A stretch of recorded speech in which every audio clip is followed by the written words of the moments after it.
Assalamualaikum warahmatullahi wabarakatuh. Sahabatku, teman muhasabah yang dirahmati Allah. Pernahkah terbayang di benak kita sebuah pemandangan yang sangat kontradiktif dan mengerikan di akhirat nanti? Bayangkan, seseorang yang di dunianya dikenal sangat alim, lisannya selalu basah. Siang dan malam, ia melantunkan ayat-ayat suci Al-Quran. Suaranya merdu, bacaannya fasih, tajwidnya sempurna. Di rumahnya tumpukan mushaf berjejer rapi. Di bibirnya, hafalan ayat mengalir deras seperti air. Orang-orang memanggilnya ahli Quran. Keluarganya bangga, tetangganya segan. Ia datang menghadap Allah dengan membawa ribuan kali khatam Al-Quran. Ia berharap Al-Quran itu akan datang sebagai syafaat, sebagai pembela, sebagai cahaya yang menuntunnya ke surga. Namun, apa yang terjadi? Demi Allah, ini adalah kisah nyata yang diperingatkan oleh Nabi Muhammad SAW. Saat ia berdiri di hadapan Allah, Al-Quran itu memang datang, tapi ia tidak datang untuk membela. Ia tidak datang untuk memberi syafaat. Al-Quran itu justru datang untuk menuntutnya. Al-Quran itu datang untuk melaknatnya. Ayat-ayat yang dulu ia baca dengan indah, kini berubah menjadi hujjah yang menyeretnya ke dalam api neraka. Na'udzubillah, na'udzubillah min zalik. Bagaimana mungkin? Bukankah membaca satu huruf saja dapat 10 kebaikan? Kenapa ibadah yang paling mulia ini justru menjadi penyebab kebinasaan? Sahabatku, siapkan hati yang lapang. Di 15 menit ke depan, mari kita menangis bersama, merenungi nasib diri kita. Jangan-jangan kita termasuk di dalamnya. Sahabatku, ketahuilah bahwa tidak semua air hujan menumbuhkan tanaman. Ada hujan badai yang justru menghancurkan panen.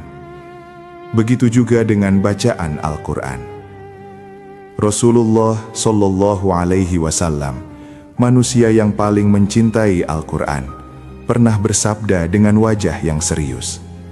Sebuah hadis yang diriwayatkan oleh Anas bin Malik radhiyallahu an, yang bunyinya membuat para sahabat gemetar.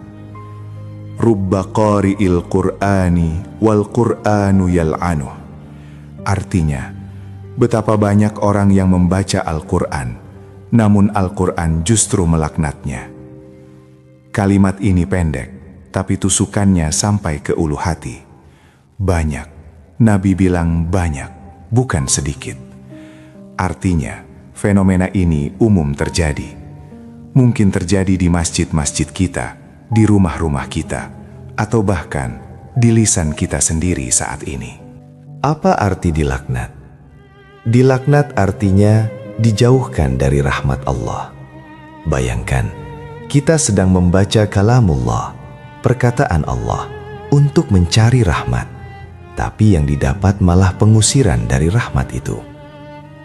Mengapa Al-Quran bisa marah? Karena Al-Quran bukan sekadar susunan huruf untuk disenandungkan.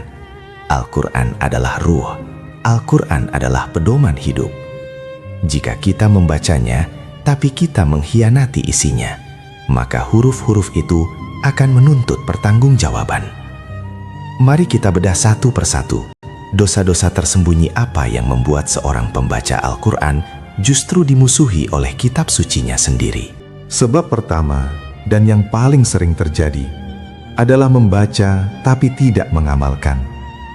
Atau lebih parah, membaca ayat larangan, tapi ia sendiri yang melanggarnya saat itu juga. Coba kita renungkan, berapa kali lisan kita membaca ayat tentang larangan berdibah, menggunjing. Wala yaghtab ba'dukum ba'dha. Dan janganlah sebagian kamu menggunjing sebagian yang lain. Ayat itu keluar dari mulut kita dengan tajwid yang fasih. Tapi, beberapa menit setelah menutup mushaf, mulut yang sama digunakan untuk membicarakan aib tetangga. Mulut yang sama digunakan untuk mencela saudara muslim. Saat itulah Al-Quran melaknat. Wahai fulan, kau baca laranganku, tapi kau injak-injak hukumku. Kita membaca ayat tentang larangan memakan harta haram dan riba, tapi dalam keseharian, kita masih curang dalam timbangan dagang. Kita masih memakan hak anak yatim. Kita masih nyaman dengan transaksi yang jelas-jelas dilarang Allah. Seorang ulama besar, Imam Al-Ghazali, pernah menyindir hal ini. Beliau berkata, seseorang membaca dalam Al-Quran, laknat Allah atas orang-orang yang berdusta. Padahal dia sendiri adalah pendusta. Maka tanpa sadar, dia sedang mendoakan laknat untuk dirinya sendiri. Setiap kali ia membaca ayat laknat bagi pembohong, Al-Quran berkata, itu kamu yang sedang membaca, kamulah pembohong itu. Ya Allah, betapa mengerikannya. Kita mengira sedang panen pahala, padahal kita sedang menumpuk sumpah serapah Al-Quran kepada diri sendiri. Sebab kedua adalah penyakit hati yang sangat halus, yaitu membaca Al-Quran bukan karena rindu pada Allah, tapi karena rindu pada pujian manusia. Ini adalah kisah tentang orang pertama yang diseret ke neraka. Bukan pembunuh, bukan pezina, tapi seorang qori, pembaca Al-Quran. Nabi SAW bercerita tentang pengadilan akhirat. Didatangkanlah seorang yang semasa hidupnya rajin membaca dan mengajarkan Al-Quran. Allah bertanya padanya, apa yang telah engkau lakukan dengan nikmatku? Orang itu menjawab dengan percaya diri, ya Allah, aku membaca kitabmu siang dan malam, dan aku mengajarkannya karena engkau. Apa jawaban Allah? Allah berfirman, kadzabta, engkau dusta. Malaikat pun berseru, engkau dusta. Allah berfirman, engkau membaca Al-Quran hanya supaya orang-orang memanggilmu qori, orang yang bagus bacaannya, supaya engkau disebut ahli ibadah, dan gelar itu sudah engkau dapatkan di dunia. Pujian, Masya Allah, suaranya merdu, hebat hafalannya, Ustadz kondang, itulah upahmu, sudah lunas di dunia. Di sini tidak ada lagi bagian untukmu. Lalu orang itu diseret wajarnya di atas tanah dan dilemparkan ke dalam api neraka. Sahabatku, coba cek hati kita. Saat kita mengaji, lalu merekamnya dan upload ke media sosial, apa niat kita? Apakah ingin syiar? Atau ingin komentar, adem banget suaranya? Saat kita jadi imam sholat, lalu kita perindah suara kita berlebihan, apakah agar makmum khusyuk atau agar makmum kagum pada kita?